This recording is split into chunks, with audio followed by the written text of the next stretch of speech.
Stay tuned for the Splash Live.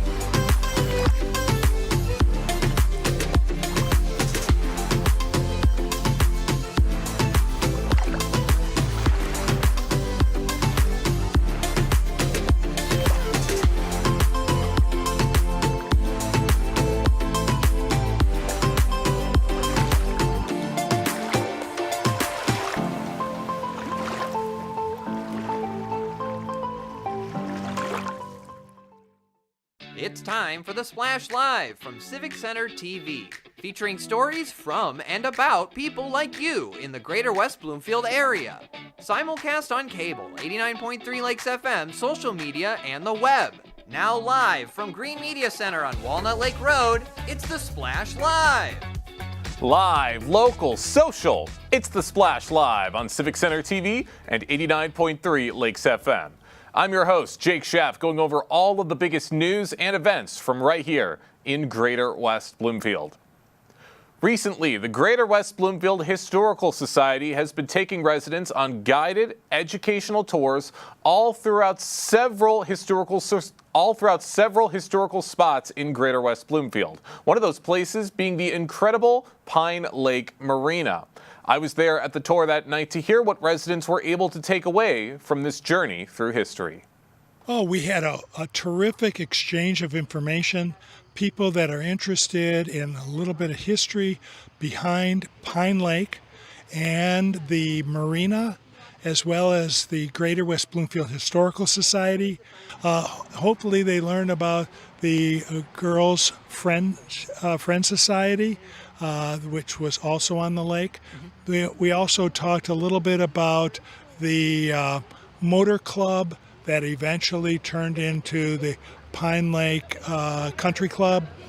So we learned about that as well, and as well as the history of the marina itself. Recreation and boating, and thus the inception or the creation of the marina is a mainstay here on Pine Lake. What stood out the most to you tonight out of everything you learned? I was really interested to hear that there was an interurban railroad. I had no idea about the light rail system that used to be here, and kind of wish it was still here because it sounds really great to be able to hop on a trolley and just to go to Pontiac or Detroit. And just really interesting to learn about the progression of things and how we see those footprints around us still. Yeah, so it was a really interactive program. We got to be in a beautiful marina and see the lake and meet people and hear about their own personal stories and history of their families and experiences that they've had. And it's just really cool to walk, into somewhere that you've driven past and didn't really think about and know that it's history right here. The whole township is very old and it holds lots and lots of history. There's so many historical events and buildings and peoples and societies that have existed here in the township for all these years. And it's so terrific that the Greater West Bloomfield Historical Society brings to light all of the rich history that we all share. Yeah, it's amazing. It's really an untapped resource that we have in our community that people don't realize. There are these amazing people, amazing volunteers, and amazing resources all around us, and really, gives you a view of the history that you're standing on and driving by, and just really contributes to a richer understanding of your world. There's history everywhere you look in Greater West Bloomfield. Stay up to date with all of the fun events that are coming up with the Greater West Bloomfield Historical Society on gwbhs.org. And you can check out all of their past exhibits that they've had recently on civiccentertv.com, including the recent trip to Apple Island. This Friday, the West Bloomfield Lakers prepare to face Birmingham Groves in another exciting football match and are entering this game with two important goals: to continue their undefeated winning streak and to claim their revenge from their matchup last year. Every single one of the West Bloomfield Lakers is getting ready to handle the Friday Night Lights once again, including defensive back Kalik Robinson, who has had an incredible start to this football season. Our very own Tyler Keefe recently spoke with Kalik to hear what he's preparing himself for going forward. I'm Tyler Keefe alongside defensive back Kalik Robinson. The Lakers 4-0. Defense has been on fire these first 4 weeks, limiting the amount of points going on the board. Always a good sign. And the secondary's played a huge role in that. Very tough so far for teams to complete any passes. For you personally, no quarterback's been able to complete a pass to any wide receiver in these first 4 weeks, Kalik. What's been, in your opinion, the difference maker for you shutting down these really talented core of receivers you've matched up against? I feel like if I shut down the receivers, my team could do what they want to do because, if they don't got to worry about the ball being thrown, we don't got to go in no zone. We could go man, so everybody could be in the box. It'd be 9 players in the box and me, BT, could just strap up our receivers. Preparation, I'd imagine, plays a big role in that. How does it help having the amount of talented weapons on the offensive side for this team and in getting you and the other defensive backs, others in the secondary, prepared for these tough matchups week in and week out? It helped us a lot because, we got to go against tall receivers, short receivers. Tall receivers like Willie, short receivers like Cam, he fast. So, it gives us preparate for the week. We prep them for good DBs, but, they haven't seen no DBs like us. So, on both sides, we both good. From a technical standpoint, what do you believe about this secondary overall, the DBs especially, that makes them such a tough matchup for these receivers?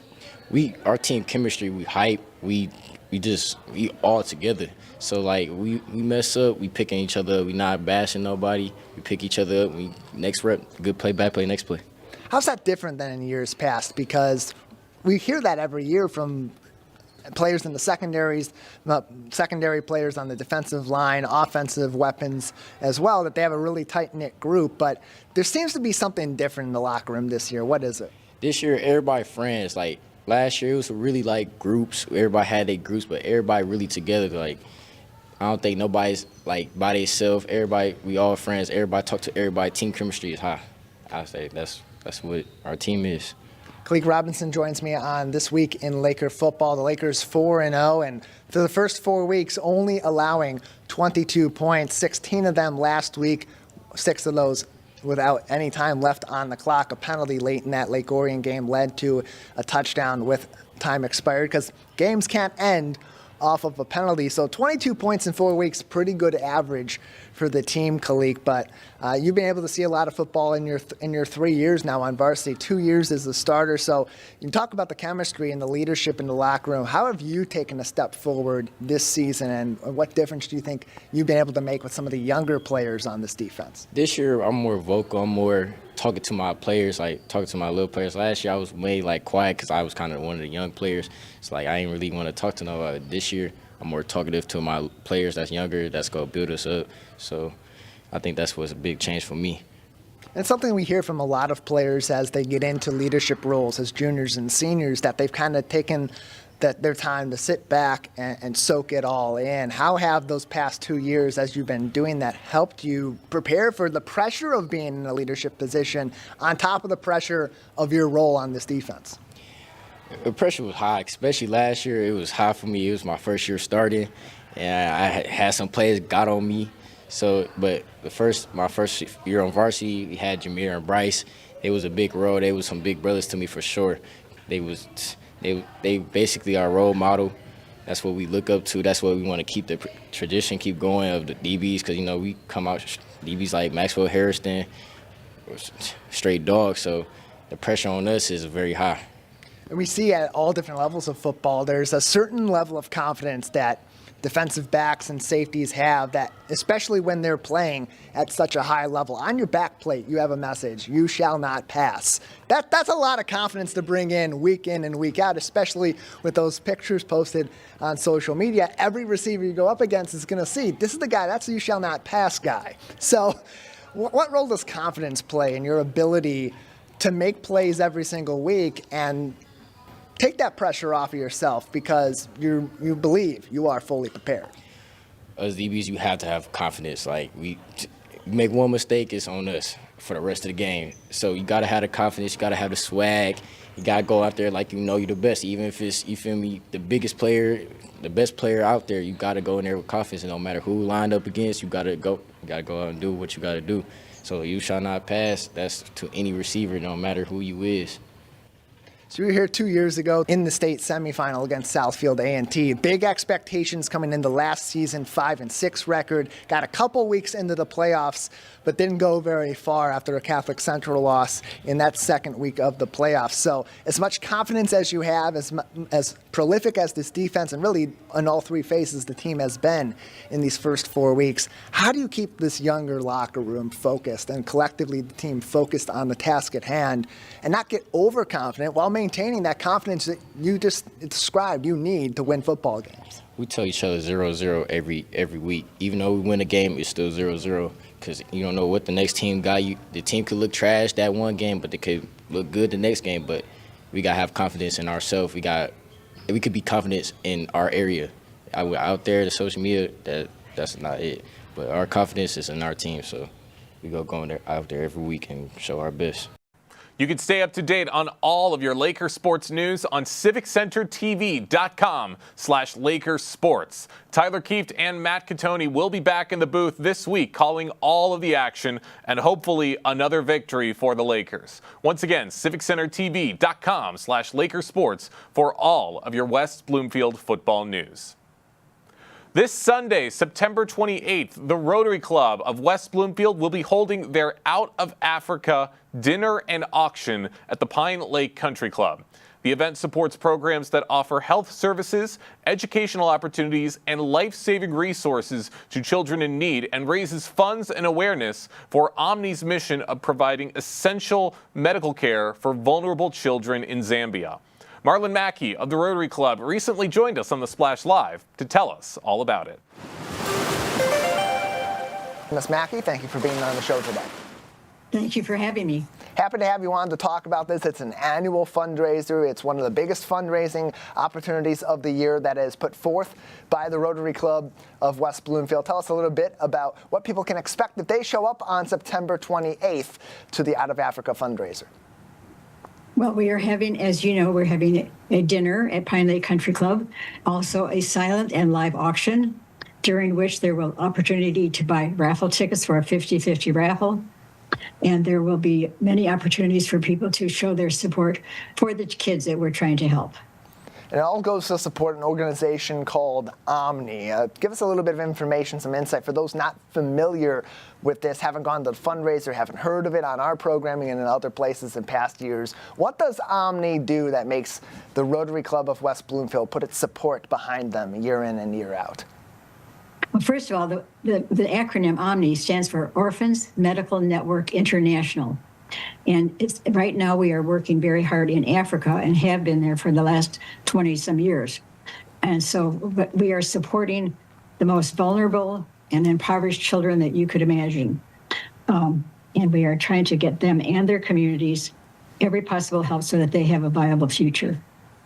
So what inspired this? It's, as you said, almost 20 years or over 20 years that this fundraiser has been ongoing with the Rotary Club of West Bloomfield. What inspired the beginning of raising funds for this organization that does work far and beyond the confines of our community? Well, as you know, Rotary is service above self, and Rotary aims to help all people in many different communities, and often they have an international project, and that's what this one is.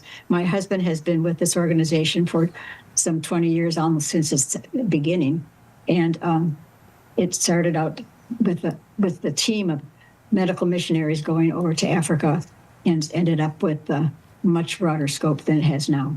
We did talk to Dr. Mackey just before the Michigan Week Awards in May of this year, and part of our conversation with Dr. Mackey was about his experiences going to these parts of Africa, going to Zambia in particular to help Omni with some of these services. So for those that aren't familiar with the end cause of why this is being supported by the Rotary Club of West Bloomfield, you raise all these funds, you send them to Omni. How do they help with the boots on the ground in places like Zambia, helping out these kids?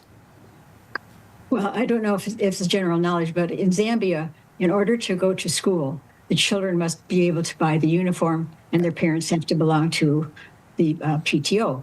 Well, if you're an orphan, you obviously don't have that opportunity. And even worse, if you have parents that are alive and they're poor, you still don't have that opportunity to go to school. So the cycle of poverty just kind of repeats itself over and over again. What now? We have a school over there in which we have 365 children that attend there. And almost every person there, well, they're chosen by need. So 50% of the children have lost one or both of their parents. They all face chronic hunger, they lack medical treatment, and cannot afford to attend the public school. So what we do is we try to take in the most vulnerable of all of these children, give them an education, and a hot meal every single day. We give them food to take home on the weekend, which we'll tell you a little bit more about that. They get a school uniform for free. Twice a year. They get shoes on their feet, which is a big way of preventing a lot of diseases. They get treated mosquito netting for their homes because they don't live in homes like you and I. They live in huts that have dirt floors, no heat, no electricity, and no furniture. So they're very, very poor people. So the money that we raise, we right now try to sponsor at least 20 children. So we have a grant with the Rotary that will help us out, but we must raise at least $5,000 in order to do our part of that grant. And luckily, we have been fortunate in the past years to be able to raise more than that. So we've been able to do a whole lot more than just 20 kids. Each child sponsorship for 1 year is $420, which is not a lot of money. Yeah, for 20 kids each, that goes a long way to be able to help almost a full classroom's worth of children, especially if you exceed that baseline goal of 20. That is a significant amount of orphan children in Zambia that are going to be able to have that education, that those medical needs being met as well, and so many of these other services. Marlon, you and your family have participated in this for many of these last 20 years, if not every single one of them in some capacity. So you are uniquely familiar with how Omnis work on the ground and how these fundraisers help these communities across the globe. But for those that join in on these fundraisers, maybe they did last year or a couple of years ago, maybe they are going to for the first time this year on September 28th at Pine Lake Country Club for this particular year's fundraiser. What typically is the reaction from those that go to this event and learn more about Omni's work when they learn just how far their dollar is going when they donate by coming to this event? Well, I think people start to realize when they hear the stories of the children and their families, of which there are many stories you can imagine, when they start to hear these stories, they realize how lucky we were to be born in the country that we are in, and that these children have nothing and they will not get anywhere unless they get an education and have someone help them just get out of that spiral. So all of the money that we raise, every penny of it goes for the kids. Anybody in the United States that works with Omni is a volunteer. No one is paid for anything. On the years that the medical team's over, each person on the medical team paid their own way, their own airfare, their own hotel, their own food, and then ended up donating more money, usually while they were there because they saw a need and just jumped in and said, here, I'll put more money into that. So you know your money is going to help somebody for sure. And that's what's important here, is that the money and the fellowship from this organization and from your organization with the Rotary Club of West Bloomfield, it actually goes to help actual people. It's not done for a photo op to get missionaries out there for their own purposes or for advertising and marketing. This is legitimately helping people in legitimate need in places that are in vulnerable situations, like the orphans that are in these scenarios in places like Zambia. Marlon Mackey is with us from the Rotary Club of West Bloomfield on today's edition of the Splash Live. Their annual Out of Africa fundraiser helping Orphan Medical Network International, or Omni. September 28th begins at 4 p.m. Pine Lake Country Club in West Bloomfield. The auction, silent and live, begins at 4 p.m. Drawings at 7:30 p.m. with a dinner and a whole lot of fun in between all of that. More information on westbloomfieldrotary.org or follow them on Facebook at West Bloomfield Rotary as well. Marlon, this all goes back to the overall mission of the Rotary Club of West Bloomfield, something that the people will also be able to learn about by attending this fundraiser. So how does it fit the vision of the Rotary Club? Of course, you mentioned the motto being service above self, but also help to tie the community here locally closer to that mission as well.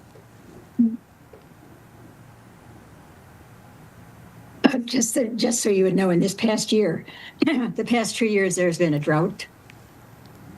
And the people didn't have enough problems being with poverty. Now they couldn't even grow crops. So we have done a lot of things there, like drilling more wells, making fresh water available to the community. We built the police station on our property so that we have increased security for our children. We just completed this week a gender-based violence counseling center to help combat the domestic violence that is quite rampant over there in Zambia. But anything that people can do to help out is very much appreciated.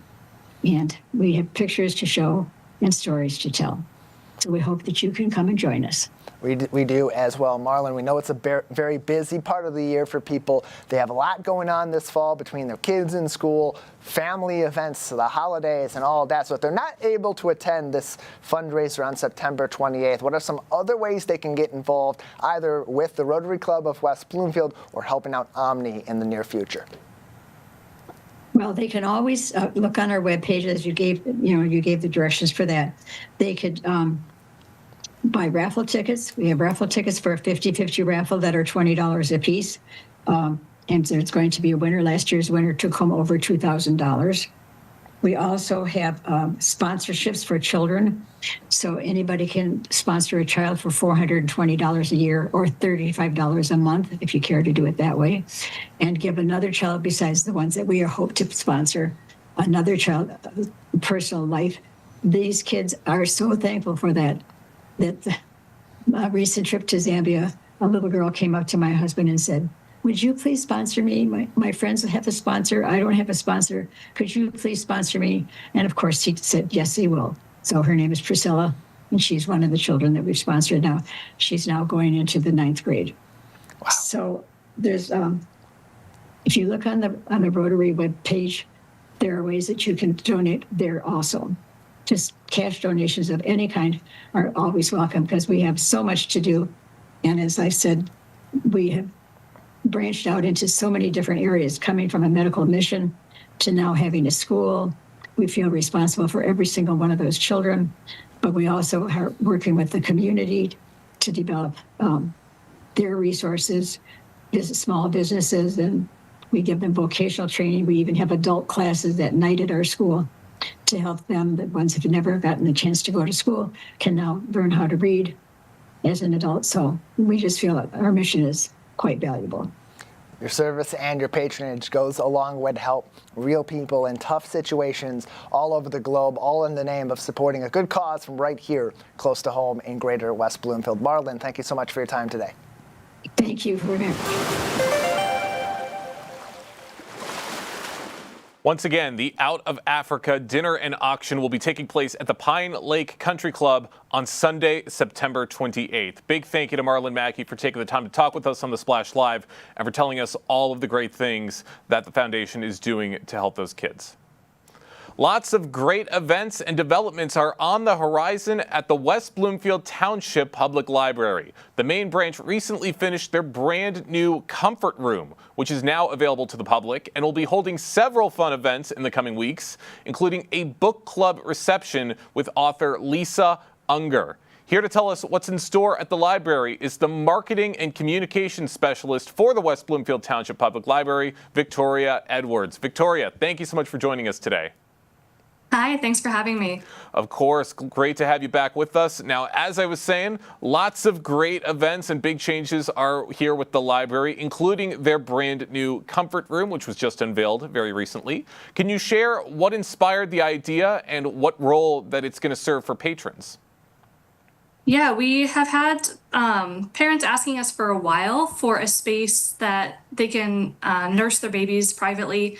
And we've also seen an increased need over the years for a space for children who are overstimulated to decompress and kind of get out of the hustle and bustle of our youth area, especially when we have some really big events that draw a lot of crowds out to the youth space. It can be a little overwhelming for kids who might have some sensory processing challenges, or some adults, frankly, too.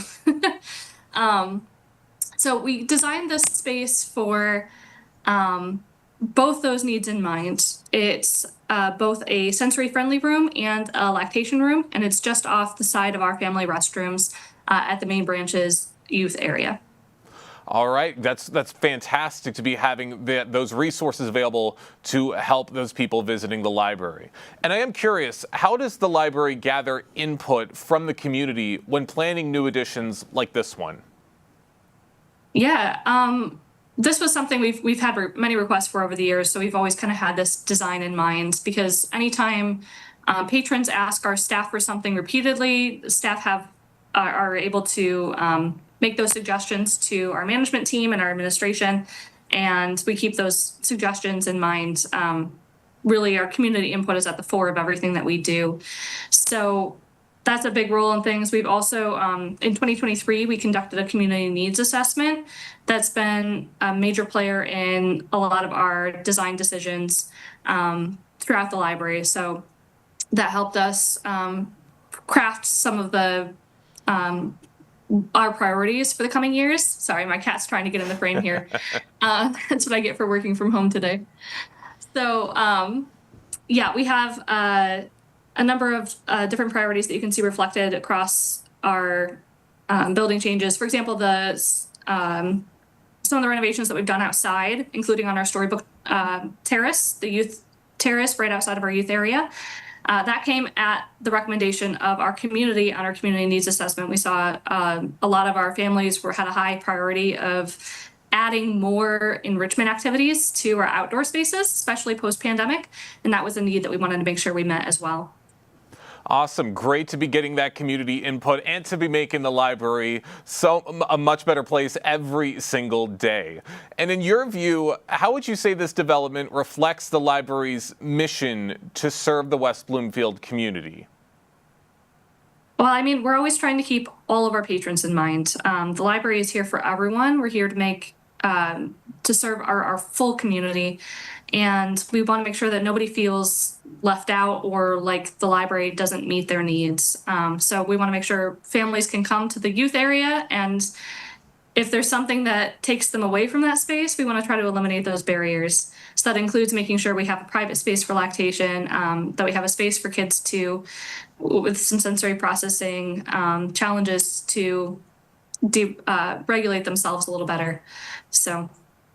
Glad to hear of all the work that you're doing to help out the West Bloomfield community. For those just joining us right now on the Splash Live, I'm talking with Victoria Edwards of the West Bloomfield Township Public Library, talking about some of the new developments and upcoming events with the West Bloomfield Library, including you guys are going to be holding a book club reception with author Lisa Unger in just a few short weeks. Talk a little bit about that. What makes that event so special for readers and the community? Yeah, so October is National Book Group Month, and every year to celebrate, we host an author here at the main library.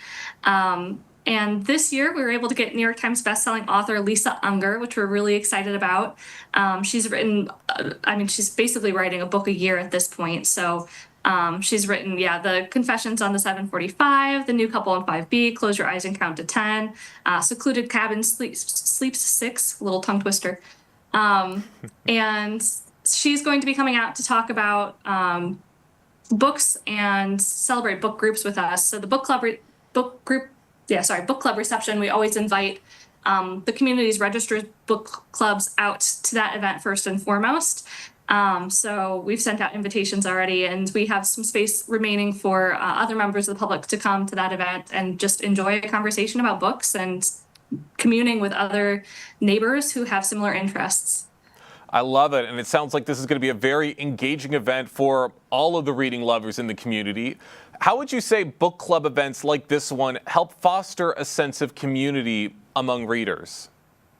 Yeah, I think honestly, it's really important to build connections with our neighbors, and I think nothing brings people together more than literature.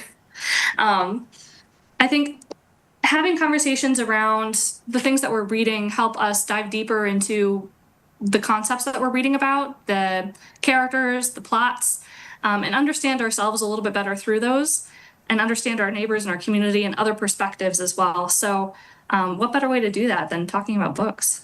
That's absolutely right. And you've got a great author coming with Lisa Unger. That's going to be so great for everyone to be able to meet her.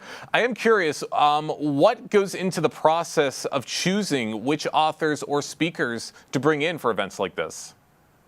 I'm not the one most involved in that process, but I know we're always thinking about what our community reads first and foremost and trying to make sure that we draw in authors who appeal to those interests. We have a large community of readers who enjoy mystery and suspense novels, so this fits with that. And Lisa Unger is a trending author right now, so yeah.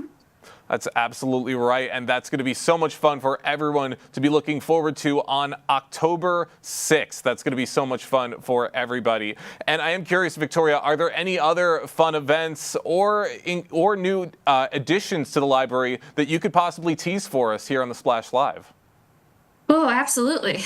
Well, we're celebrating this year our 25th anniversary for our main library building.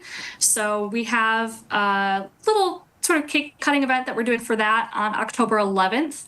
That is the same weekend that the Friends are doing their book sale. So the Friends are doing a used book sale. Friday, October 10th is the first date for that. And that runs through Sunday, October 12th. And so that's always a big draw for the community. If you're looking for used books, that's the best place to get them. We have a number of Halloween events coming up as well. We have a Halloween storybook stroll, which will take place on our storybook trail outside. On Friday, October 24th, families are required to register for that event because we have limited space. But it's basically trick-or-treating along the trail while you get to read our book, themed book for that event. And all of our staff dress up for that, so we're very excited. We have... of course, the Spooktacular Storytime event is also coming up around Halloween as well. I'm trying to think through. We've got a lot of events happening right now. Man, is it really that close to Halloween already? That sounds insane to me that we're already this close to the end of October. But all of these sound like so much fun events. I can't wait to see them. I got one more question before we wrap things up, Victoria. How do you see the library's role evolving beyond books and reading, especially with spaces like the Comfort Room and events like this reception? Yeah, I've been thinking about this a lot because of our 25-year anniversary. You know, I've been diving a lot into the history of our building, and it's changed a lot over the years. One of the biggest things is that the library is not just a repository for books. We've been moving away from that for a long time, but we really reflect a lot of the changes in our community and the shifting needs in our community through the services that we offer. And you can see that in the Comfort Room, in the Storybook Trail, the Storytime Terrace changes that we've made, the Reflection Room that we have, and of course our new Community Commons space, which has a lot of cutting edge technology available. So we teach classes on technology now. We teach like the 3D printers and laser cutters and all sorts of things like this. In addition to having these more traditional services like book clubs and of course being able to check out the books that you're interested in.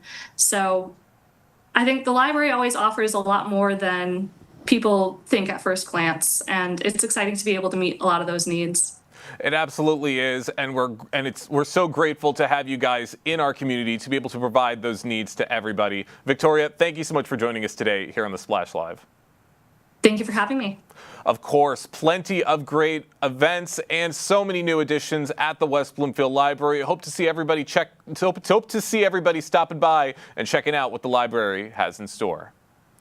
The Dorothy and Peter Brown Jewish Community Adult Day program will be hosting its 9th annual dementia-friendly high holiday service on Sunday, September 28th at 11 a.m. at the Fleischman Residence Chapel in West Bloomfield.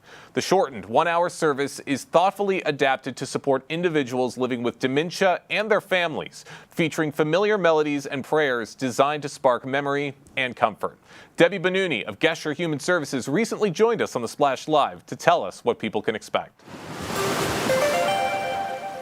Debbie, thank you so much for joining us today.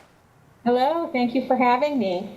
Absolutely. Love to have you with us. Really interested in hearing about this service that's coming up soon. This is the 9th year of the dementia-friendly high holiday service. How has the program evolved since it first began 9 years ago? So originally when we started with this program, we rotated locations and we had it at different congregations and centers, and we had different people leading the service.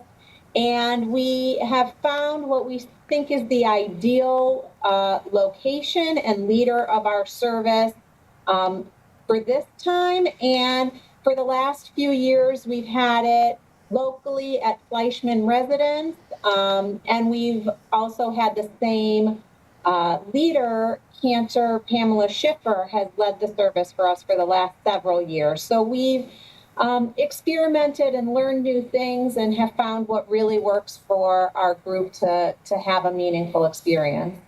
I love that. You've tested the waters a few times, you've changed the formula a bit, and you've got the perfect recipe for everyone to enjoy the celebration. Now, what inspired the Brown Center to create something like this in the first place, a high holiday service designed for individuals with dementia? So, working with people that are living with brain changes, we understand different needs that come up. Typically, a holiday service, depending on where you practice and spend your time, could be a 3-hour service, could be a 5-hour service. Most often, it's in a sanctuary where the seats are immovable. There are times that the restrooms are further away. So the idea behind creating this service really was about finding a way to accommodate both the people that are experiencing and living with dementia, but also their families so that they could celebrate together. What makes the accessibility easier? What makes the ability to participate and stay for the service more available? So that's really why this service came about. I love it. Always love to hear about great things to really help everyone in the community, especially those struggling with illnesses. Now, we touched on this just a second ago, but there are some unique accommodations that do help to make this service more comfortable and accessible for everybody. Could you go through some of those accommodations a little bit?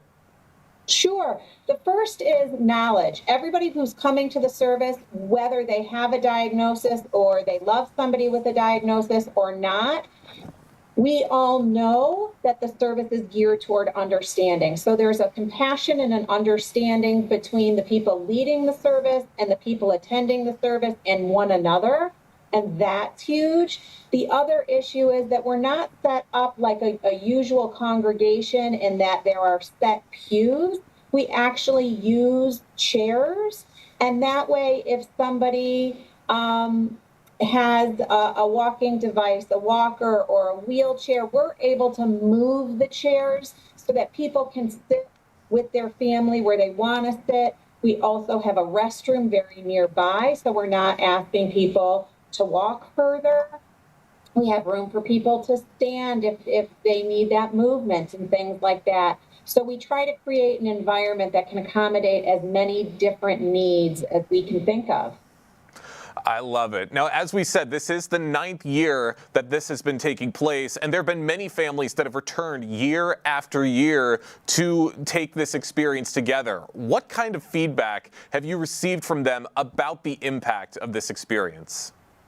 It is so special to talk with our families that come back year after year. I've had somebody say to me, "Oh, I knew that we weren't going to be able to go to services anymore. It just didn't fit our lifestyle, and now we're back. This is something that we've done for 50 years together, and we thought we weren't going to be able to do it anymore." I've had people who have come back and said, wow, my family member, my spouse, seems pretty closed in now. The disease has progressed, but they hear these melodies and I hear them singing, and it brings me back to those memories and that special place in our life, and it brings them out of their shell.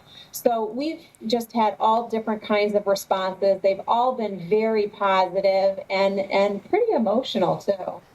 I'd imagine it would be a very emotional experience for everybody. For those just joining us, I'm talking with the Senior Adult Services Director for Gesher Human Services, Debbie Benuni, who's talking about the 9th annual Dementia-Free High Holiday Service that's going to be taking place at the Fleischman Residence Chapel in West Bloomfield on Sunday, September 28th at 11 a.m. Now, it is important to note that this event it helps people beyond dementia, because you've mentioned that this service also supports adults with physical limitations. How do you design the space to meet their needs? So it's like what I mentioned to you before. We use chairs and not pews. So if we need to move a chair so that somebody can get in with their walker or with their wheelchair, they can do that. We have entrances on both sides of the area that we're using, what we're considering the sanctuary, and you can get to a restroom going out of either side. Our aisles are larger so that, people are able to ambulate through them. We're just trying to make it as accessible as possible, regardless of what your needs are. That's right. And you guys are also helping people who might not even be able to be there physically at the event, because you're also offering the service on Zoom to extend the reach to families outside of Metro Detroit. Talk about that for a little bit. Absolutely. So we find, number one, it depends as people are changing with their dementia diagnosis, right? Is it that getting up and out of bed or getting dressed in the morning is difficult? Is it that being in a car, if we're 10 minutes away or 30 minutes away or 40 minutes away, is that something that makes it more difficult for someone to get there? Somebody who may have gotten a cold or an illness and doesn't want to be around other people, or is afraid to be around other people because they might get an illness that'll be harder for them to recover from. So we go ahead and offer people to join the service by Zoom, and that way they're able to protect their health or continue to recover from whatever health experience they're having, but also to celebrate the holiday and be a part of it. I love it. Now we've heard what this event means for the families. I'm curious, what does it mean to you personally to see families celebrating the high holidays together in this more accessible setting? Well, I would say it does a couple of things for me. Number one, it is so emotional. To be able to speak to the people that are coming and felt like they weren't going to have this experience again, and to be able to connect to, the holiest day of the year as a community, that gratitude that I see from people, the engagement when I see some people that I know who tend to be very quiet and reserved, and they're able to pray as a community. For me, that's very emotional and very special, but also it's very energizing. It reminds me why we do what we do and builds me up to continue to do it for another year. Well, I can't wait to see this event continuing on for many years to come. I got a couple more questions before we wrap things up. And you've touched on this a little bit, but overall, how does this program reflect the mission of the Brown Center and its partnership between Gesher Human Services and Jewish Senior Life? The whole idea behind the Brown Center is to serve people with cognitive altering diagnoses and their family care partners. And what this service does is it allows us to serve those parties together and allows us to create meaningful engagement between one another and the rest of the community. And it really does show that we're meeting people where they are and we're finding ways to bring them together. And it's really important work that we focus on. It's the most important thing, and it's great to hear of your focus on everything that you are doing. Where can people go to learn a little bit more information about this event before its date? So you can always go to our website, brownadultday.org. And if you go to our events tab on that page, you'll see all of the information about the High Holiday Service as well, and some other events that we have coming up to share with the community. Can't wait to see it. Once again, the event is taking place on Sunday, September 28th at 11 a.m. at the Fleischman Residence Chapel in West Bloomfield. Debbie, thank you so much for joining us today here on The Splash Live. Thank you so much for having me. It's a pleasure to speak with you.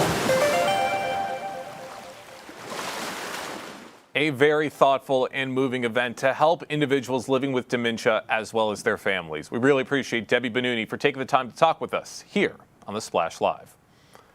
On September 30th, an in-person workshop will invite participants to explore how to transform everyday customers into loyal brand advocates with Brand Love in Action provided by Oakland Thrive. Attendees will discover how successful global brands build emotional connections through humanization, personalization, and trust, anchored by consistency, relevance, and innovation. The workshop will be presented by Lydia Michael, the owner and founder of Blended Collective, who recently joined us on The Splash Live to tell us what we can expect.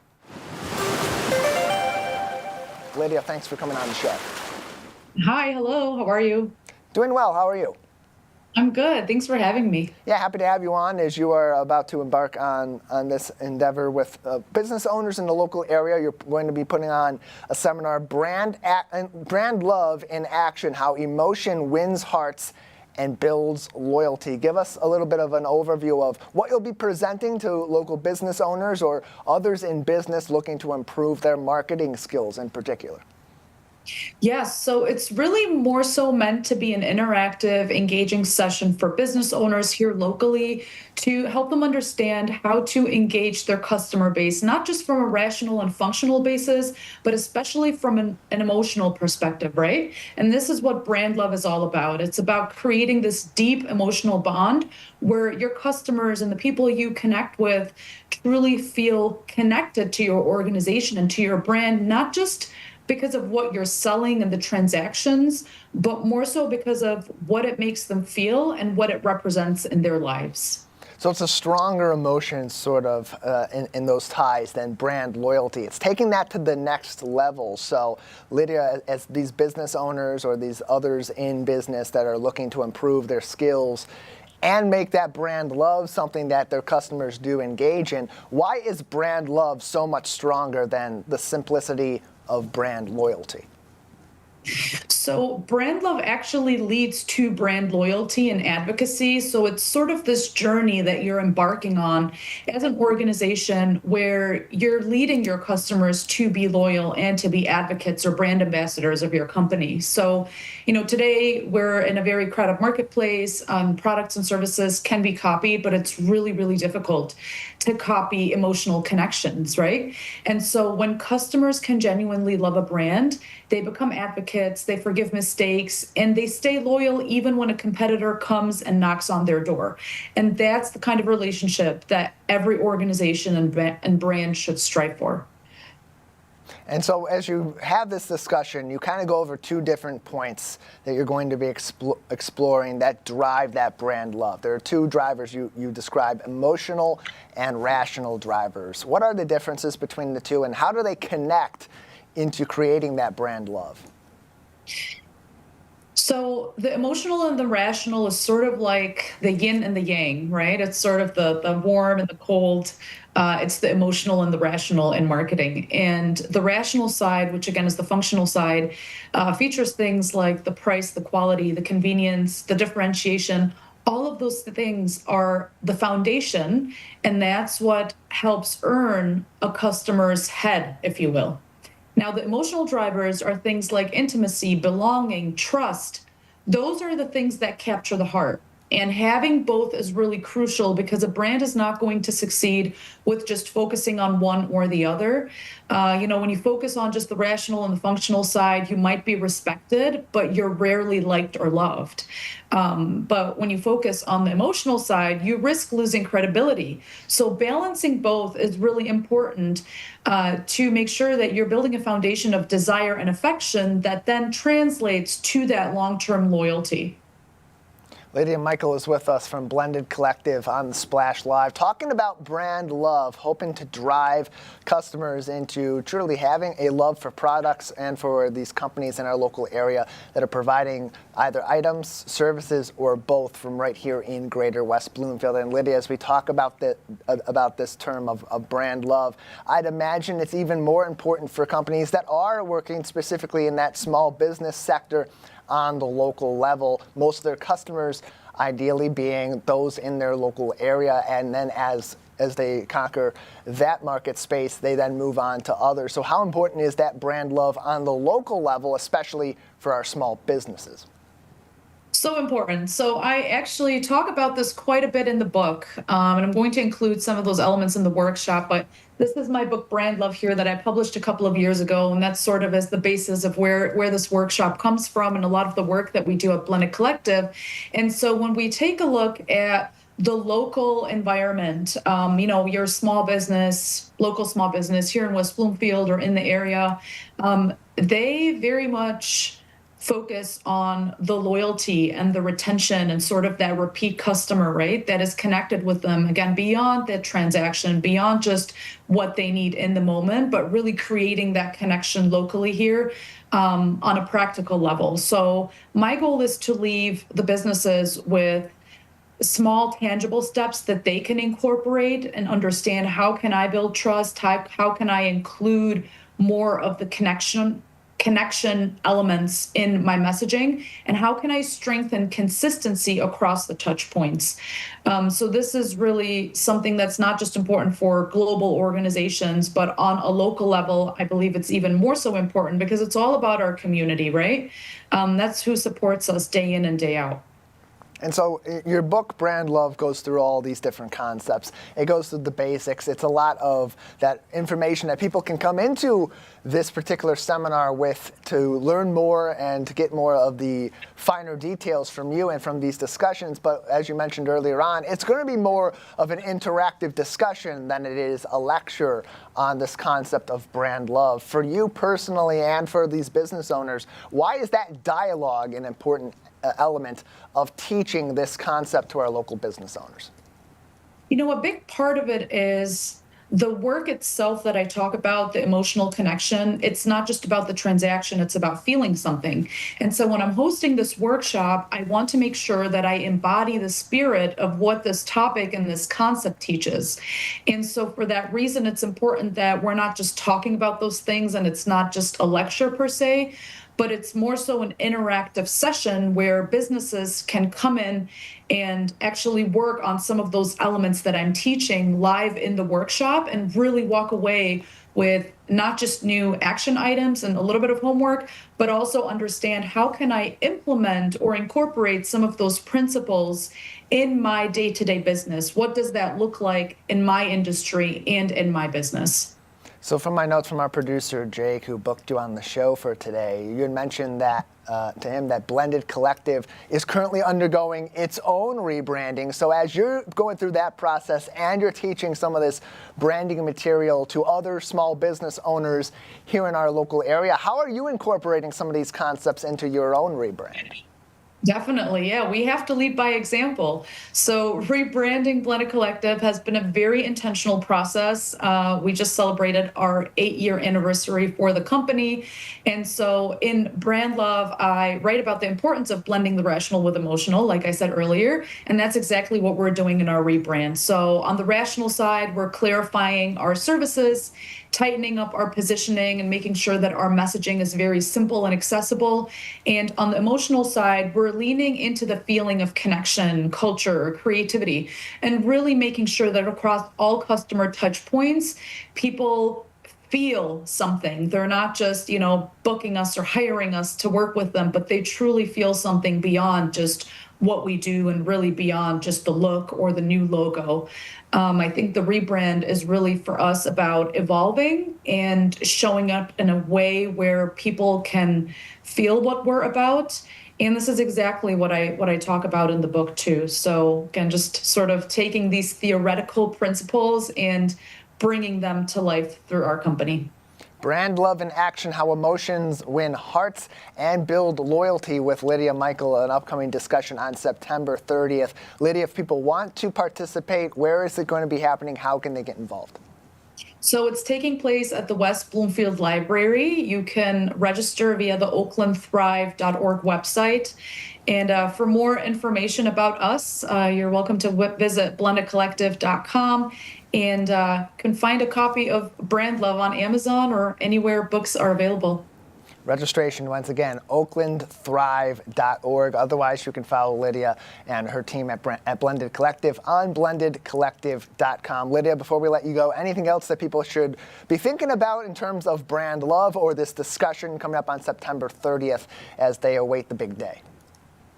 Yeah, really just start thinking about how can you make sure that your brand and your organization is connecting with people at the core, that you're understanding who your customer is, why they're supporting you, and how you can continue to build that journey with them that leads to loyalty. Well, Lydia, we appreciate you coming on, and certainly our small businesses appreciate this insight as they continue to try to be competitive on the local level and in the ever-competitive world online as well. Thank you so much. Thank you for having me. Brand Love in Action is going to be taking place on September 30th, a very informative event for all business owners. We really appreciate Lydia for taking the time to talk with us here on The Splash Live.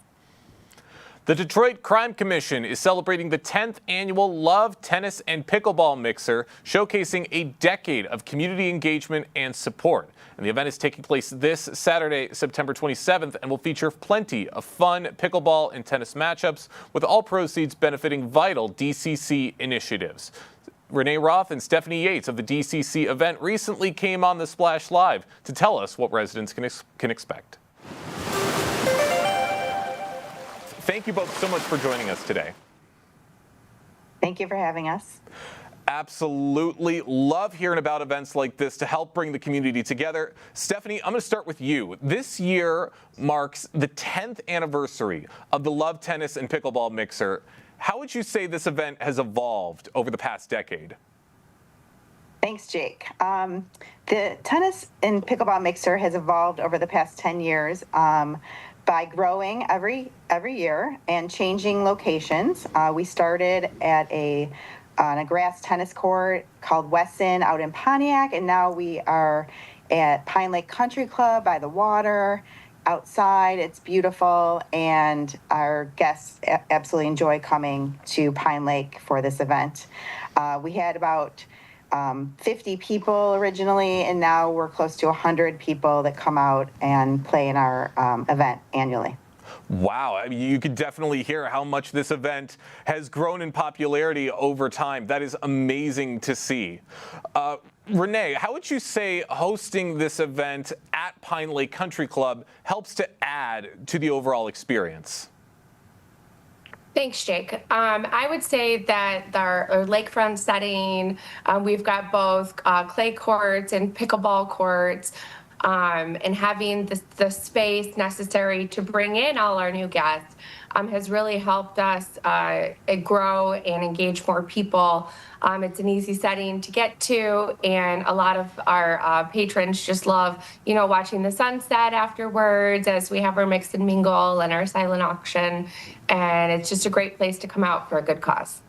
That's absolutely right. And as I said before, there are great tournament formats with this event. There's tennis team play, and then there's the pickleball scramble. How would you say these formats encourage participation and fun?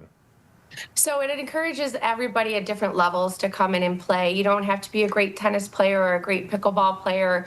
You could be a first timer. They can come out there and learn the rules, and it allows for like the formats to create kind of a team mentality, so where you're like working together as a team, and there's even little prizes involved. So it's a great way to encourage people to get out and have fun, and bring community together. That's absolutely right. And I mean, when you say prizes, that's definitely going to garner a lot of attention and a lot of popularity for events like this. And all of this fun and all of this excitement goes towards some incredible causes: Crimes Against Women Initiative and the Safeguard Witness Protection Program. Stephanie, how do the proceeds directly support programs like this? So the Crime Commission has several initiatives that we focus on throughout the year. Because our committee is mostly women, actually I think it's all women and one man, we chose Crimes Against Women because it makes the most sense. Some of our focus has been on human trafficking, and it's a very big problem. So the women chose that one, and that's where the funds will go for this event, as well as our witness protection program with the Wayne County Prosecutor's Office. You'll remember maybe 10 years ago they started the Rape Kit Initiative, so that is why we chose that. It's also focuses on women and crime, and a lot of the initiatives, is a kind of a male-driven focus. So this is more women, and our committee of women chose these two. Well, it's amazing that all of this fun and all of this excitement is going to be going to some incredible causes along the way. For those just joining us right now on the Splash Live, I'm talking with Stephanie Yates and Renee Roth, who are involved with the Detroit Crime Commission, talking about the Love Tennis and Pickleball Mixer that's going to be taking place on September 27th at the Pine Lake Country Club, the 10th anniversary of this beloved event. Now, Renee, I would imagine that sponsors play a very, very big role in helping to make events like this successful. What opportunities are available for those who maybe want to help support the cause? Yes, Jake. Sponsorship opportunities are still available, and they make this cause just so much more special. Each of our sponsorship levels come with an opportunity for marketing and signages and participation in the event. They really help drive our message throughout the community by showing they support us, and they back our causes, and it allows our message to spread throughout the community, which is pretty much one of our ultimate goals from all of these events. Be such a fun event taking place on September 27th. But that's going to do it for us today here on the Splash Live. Big thank you to all of our guests and for everybody on the team for helping to make this show possible every single day. I've been your host, Jake Schaff, live, local, social. It's the Splash Live on Civic Center TV and 89.3 Lakes FM.